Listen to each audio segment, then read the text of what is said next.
ನಮಸ್ತೆ sir. So ಏನು ಕೈಯಲ್ಲಿ ಏನು ಇಟ್ಕೊಂಡಿದ್ದೀರಾ ಸರ್ ಇದೊಂದು ಕಲ್ಲು ಶುಂಠಿ ಅಂತ ಕಾಡಲ್ಲಾಗೋದು ಇದು. ಇದರ ವಿಶೇಷತೆ ಬೆಳ್ಚಕಲ್ಲಿರಬೇಕು. ಇದು ಬೆಳ್ಚಕಲ್ಲು ಮತ್ತು ಸ್ವಲ್ಪ ನೀರು ಪಸೆ ಇದ್ರೆ ಸಾಕಾಗುತ್ತೆ. ಸಣ್ಣಕ್ಕೆ ನೀರು ಬೇಕಾಗುತ್ತೆ. ಇದು ವಿಶೇಷತೆ ನಿಮಗೆ ಇಷ್ಟು ಗಡ್ಡೆ ಬರಬೇಕಿದ್ರೆ ಕಮ್ಮಿಯಲ್ಲಿ ಒಂದು 3 ವರ್ಷ ಬೇಕು. 3 ವರ್ಷ ಬೇಕಾ? 3 ವರ್ಷ ಬೇಕು. ಇದು ತುಂಬ ಗಟ್ಟಿ ಬೇರೆ, ಕಟ್ ಮಾಡ್ಲಿಕ್ಕೆ ಬರಲ್ಲ. ನಮಗೆ ಚಾಕಲ್ಲು ಕಟ್ ಮಾಡ್ಲಿಕ್ಕೆ ಬರಲ್ಲ. ನಾವು ಗುದ್ದಿ ಪುಡಿ ಮಾಡಿ ಮಿಕ್ಸಿಯಲ್ಲಿ ಹಾಕಿ ಗ್ರೈಂಡ್ ಮಾಡ್ತೀವಿ. ಇದರದ್ದು ವಿಶೇಷತೆ ಈ ಶುಂಠಿ ಇದು ಕುಡಿಯೋದ್ರಿಂದ ನಮ್ಮ ಡೈಜೆಷನ್ ಹಳೆ ನಮ್ಮಲ್ಲಿ ಎಷ್ಟೋ ಆಸಿಡ್ಗಳು ರಿಲೀಸ್ ಆಗ್ತದೆ ಲಿವರಲ್ಲಿ. ಅದರಿಂದ ನಮಗೆ ಅಸಿಡಿಕ್ ಇಂಥ ಬೇರೆ ಬೇರೆ ಸಮಸ್ಯೆಗಳು ಬಂದಾಗ ಇದನ್ನು ತಗೊಂಡ್ರೆ ಡೈಜೆಷನ್ ಸಿಸ್ಟಮ್ ಅನ್ನ ಕರೆಕ್ಟ್ ಮಾಡ್ತದೆ.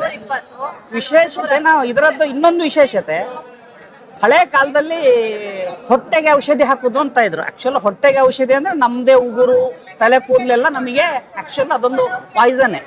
ಅದು ಹೊರಗೆ ಹೋಗಲ್ಲ, ನಿಂತಿರುತ್ತೆ. ಅದನ್ನೆಲ್ಲ ಕ್ಲಿಯರ್ ಆಗಿ ಹೊರಗೆ ಹಾಕುತ್ತೆ. ಡೈಜೆಷನ್ನ ಒಳ್ಳೇದು ಮಾಡುತ್ತೆ. ಫಾಸ್ಟ್ ಡೈಜೆಷನ್ ಆಗುತ್ತೆ. ನಮಗೆ ಎಷ್ಟು ಫಾಸ್ಟ್ ಡೈಜೆಷನ್ ಆಗುತ್ತೋ ನಮಗೆ ಬಾಡಿಯಲ್ಲಿ ಕೊಲೆಸ್ಟ್ರಾಲ್ ನಿಲ್ಲಲ್ಲ, ಯಾವುದೇ ಬೇಡದ್ದು. ಯಾಕಂದ್ರೆ ನಮಗೆ ಅಬ್ಸರ್ವೇಷನ್ ಅಷ್ಟೇ ಟೈಮಲ್ಲಿ ಡೈಜೆಷನ್ ಆಗಿ ಹೋಗಬೇಕು ಅಂತ ಇದೆ. ಹಾಗೆ ಇದೊಂದು ಚೆನ್ನಾಗಿ ಮಾಡುತ್ತೆ. ಪ್ಲಸ್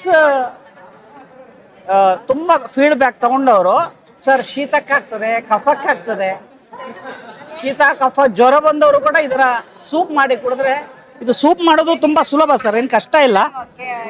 ಬರೇ ತೆಂಗಿನಕಾಯಿ ರುಬ್ಬೋದು, ಒಂದು ಕೆಂಪು ಮೆಣಸು ತೆಂಗಿನಕಾಯಿ ಸೇರಿ ರುಬ್ಬಬೇಕು. ಮಜ್ಜಿಗೆ ಹಾಕೋಬೇಕು ಇದಕ್ಕೆ ಕಾಂಬಿನೇಷನ್ ಮಜ್ಜಿಗೆನೆ ಹಾಕಿ ಕುದಿಸಿ ಇಟ್ಬಿಟ್ರೆ ಆಯ್ತಷ್ಟೆ. ಕಲ್ಶುಂಠಿ, ಕೆಂಪು ಮೆಣಸು, ಮಜ್ಜಿಗೆ, ತೆಂಗಿನಕಾಯಿ ಹಾಕಿ ರುಬ್ಬಿ ಕಮ್ಮಿ ಬೆಂಕಿಯಲ್ಲಿ ಬೇಯಿಸ್ಬೇಕು. ಎಷ್ಟು ಸರ್? ಒಂದು 1/4 ಗಂಟೆ ಸೂಪ್ ರೆಡಿ.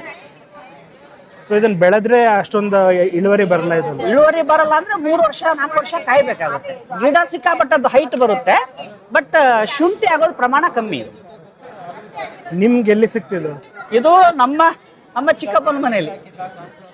ಅವ್ರಿಗೂ ಗೊತ್ತಿಲ್ಲ ಇದ್ರ ವ್ಯಾಲ್ಯೂ. ನಾವು ಇದನ್ನು ಸರ್ಚ್ ಮಾಡಿ ಕೇಳಿ ಆಗುವಾಗ ಇದ್ರ ಬಗ್ಗೆ ಒಬ್ರು ತಾತ ಹೇಳ್ಕೊಟ್ರು, ಇಂಥ ವೆರೈಟಿ. ಮತ್ತೆ ಇದರ ಸ್ಮೆಲ್ಲು ವಿಶೇಷತೆ ಆಗಿದೆ.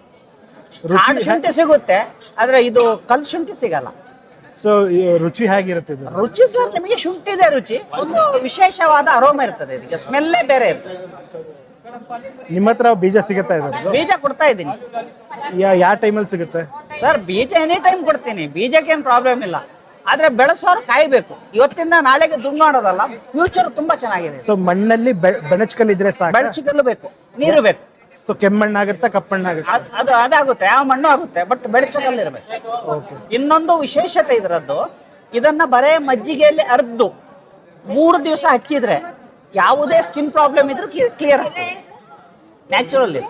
ಸೊ ಚರ್ಮಕ್ಕೂ ಆಗುತ್ತೆ, ಹೊಟ್ಟೆಗೂ ಆಗುತ್ತೆ. ಇದರಿಂದ ಏನಾದ್ರು ಮಾಡ್ತಾ ಇದ್ದೀರಾ ನೀವು? ಮಾಡ್ತಾ ಇದ್ದೀನಿ. ಇದರದ್ದು ಸೂಪ್ ಮಾಡಿದ್ದೀನಿ, ಮತ್ತೆ ಸೂಪು ಮತ್ತೆ ಚಟ್ನಿ ಮಾಡ್ತೀವಿ.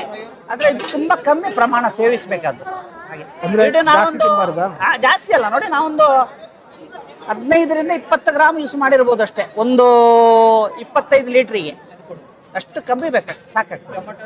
ಜಾಸ್ತಿ ತಿಂದ್ರೆ ನಮಗೆ ಇದು ಆಕ್ಚುಲಿ ಯಾವುದೇ ಶುಂಠಿ ಎಲ್ಲದಕ್ಕೂ ಹೀಟಿನ ಪ್ರಮಾಣ ಜಾಸ್ತಿ, ಆದ್ರೆ ಇದು ಸಿಕ್ಕಾಪಟ್ಟೆ ಜಾಸ್ತಿ ಇದೆ ಇನ್ನು. ಚಳಿಗಾಲಕ್ಕೆ ಬೆಸ್ಟ್ ಇದು? ಚಳಿಗಾಲಕ್ಕೆ ಬೆಸ್ಟ್ ಇದು. ಚಳಿಗಾಲ ಅಲ್ಲೇ ಹೇಳಿದ್ನಲ್ಲ, ಶೀತ ಜ್ವರ ಬಂದ್ರು ಕಮ್ಮಿ ಆದವರು ತುಂಬಾ ಜನ ಇದ್ದಾರೆ. Thank you. ನಿಮ್ಮ ಫೋನ್ ನಂಬರ್ ಕೊಟ್ಬಿಡಿ. 9741810502.